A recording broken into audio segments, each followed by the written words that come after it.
Hello my friends and welcome to Monster Hunter Morph episode 101. In this video I'm showing you two different switch build for Monster Hunter Uptime 3. Last time I uploaded a switch build video with more explanation. It's now several months ago because we didn't got too much significant changes.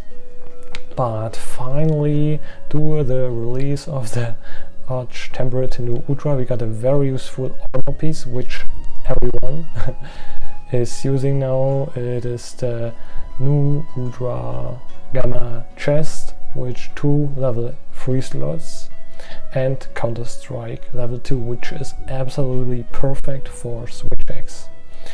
And this set, which I'm currently showing, it must not be that order, but it's currently the most used set against arch-temperate new Udra. It is 2-piece ReyLagi, or some are also using the Soshia armor pieces, but mostly it's 2-piece ReyLagi, 2-piece Raydao, and 1 part of new Udra. So you can get the following skills, group skills, which we are aiming for, which is Lord Soul for 5% raw boost.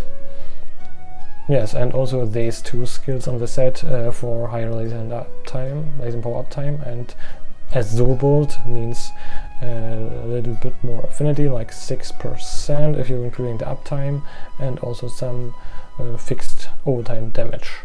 Yes, and I'm also showing the second set I'm talking later about is a more experimental set. The first set I'm showing you is this one, which doing average around 175 DPS on our monster zone, and the second the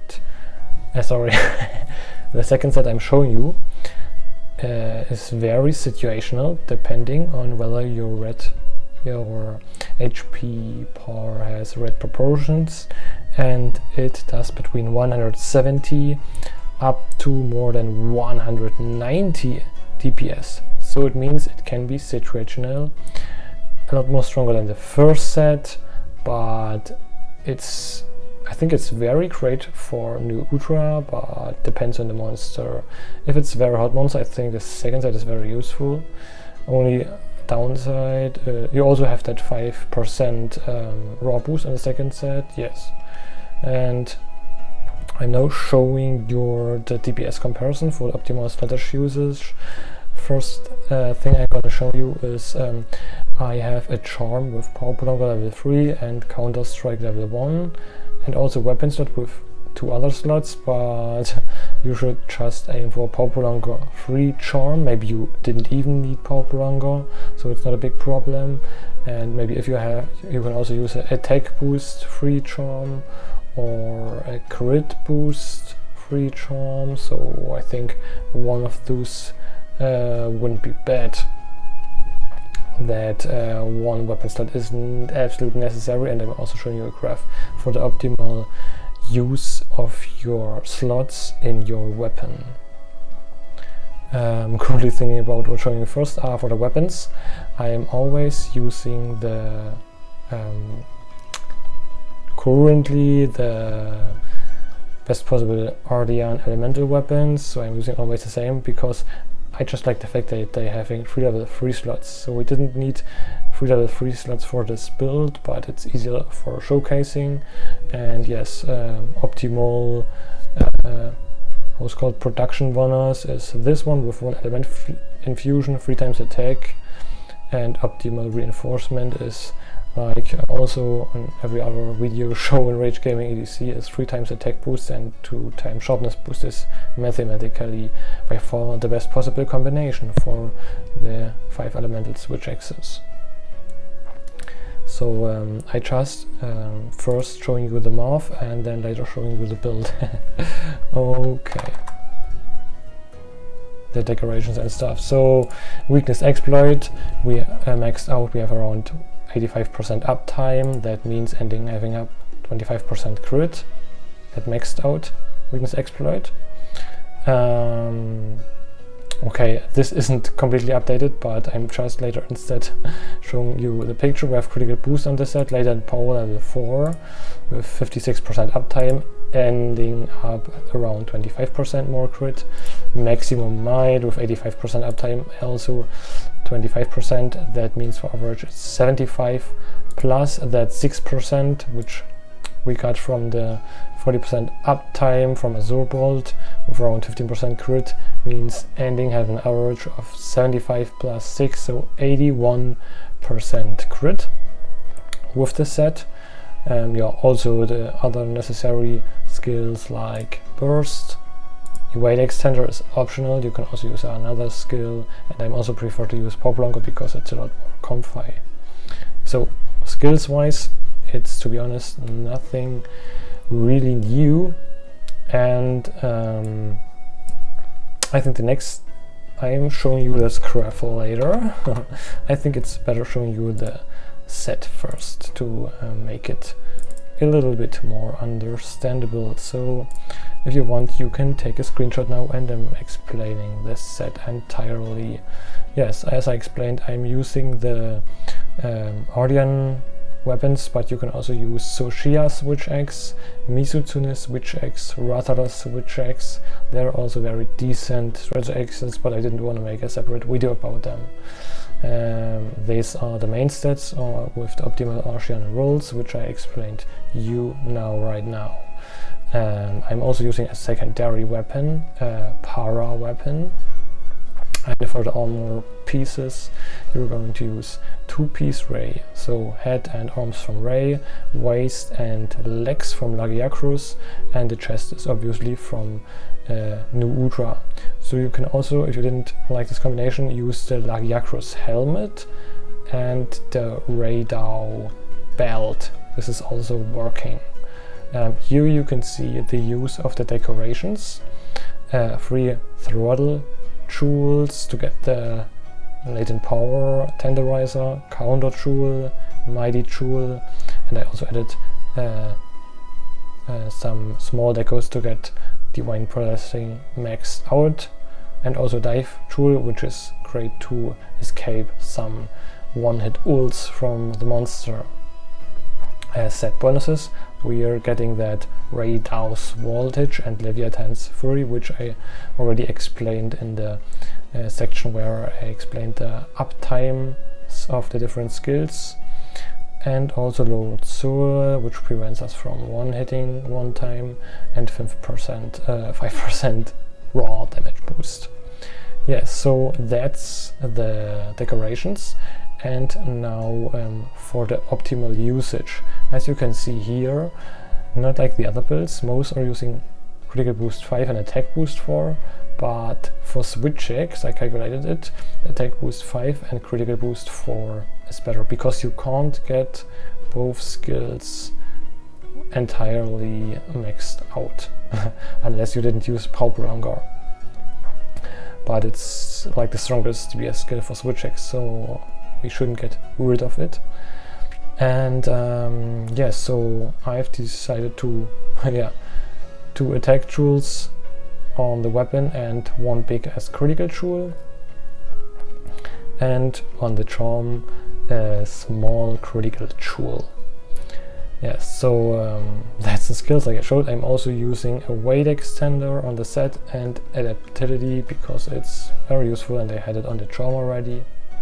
Yes, so if you didn't have that counter strike skill on your charm, you can also swap it out with another one from here. So, and now we are going to compare it. A different how it's called decorations for your weapon. So as you can see, I made several calculations. The difference isn't too much, to be honest. But by far the two best one is a mix of attack boost and critical boost, and as you can see here, it is like, I know it is only like 0.4% DPS difference, but mathematically attack boost 5 and critical boost 4 is the best possible with 175.9 DPS, and slightly behind this the swap of the skill levels.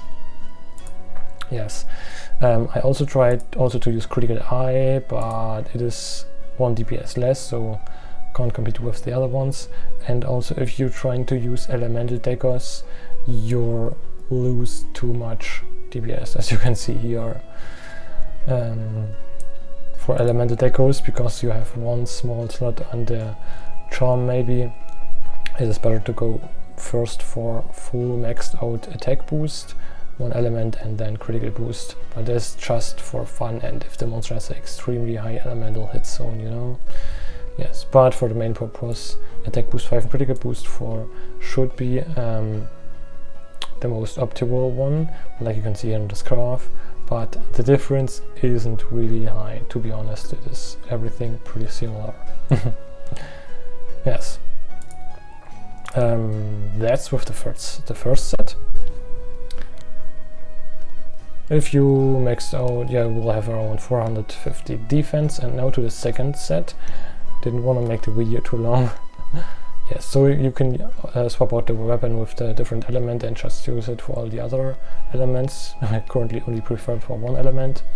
And the next set I'm going to explain you is Bad Blood set, which uses 3 pieces of the Udra to get the 5% raw bonus. And I didn't really have seen uses with this build, but it's mathematically an extremely powerful build. It has maxed out attack boost with critical boost 4, maxed out power prolonger, charm is by the way the same, resentment maxed out, agitator maxed out, counter strike maxed out, maximum might maxed out, also speed eating, which I really like on the set, adaptability, or the flint free, leap of faith. So this is crazy. It's like absolutely maxed out DPS skills right here.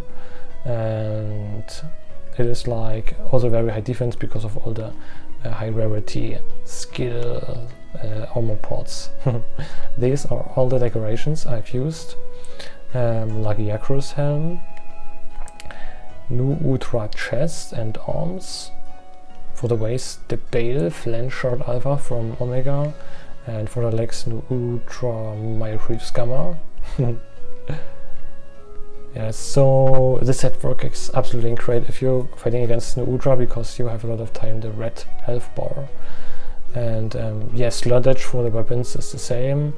On you're using 5, okay. You're using 5 challenger tools, level 3, to get agitator maxed out. Resentment is already maxed out from the armor sets or skills. You can also swap out these jumping tools if you want, but you can't squeeze in Tenderizer or so because it's a level 2 slot, so I think jumping is very useful for switch checks. Yes, and also some level 1 skills for more quality of life. That's the set, and I'm also now showing you the math right now. I think I just instead going to upload a picture, and the Bad Blood set is like 20 damage every 5 seconds, so it's around 4 DPS. If you didn't have a red health proportion, or how it's called, you're doing also around like 170 DPS, but only if the monster is enraged.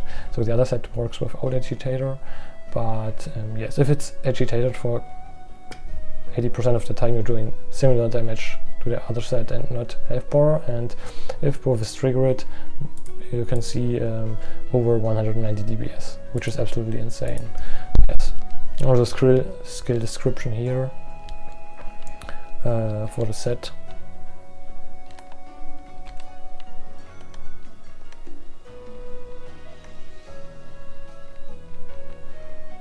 No Udras Motility deals 20 additional damage while the resentment skill is active. Can only trigger 5 seconds. So it's like 20 damage every 5 seconds, which is very strong, to be honest. And you have to be weapons unsheathed. Yeah, so I really also like the second set. You can tell me in the comments whether you like more in-depth of explanation of the second set. And yes, that's with the video. Thanks a lot for watching. See you next time, guys.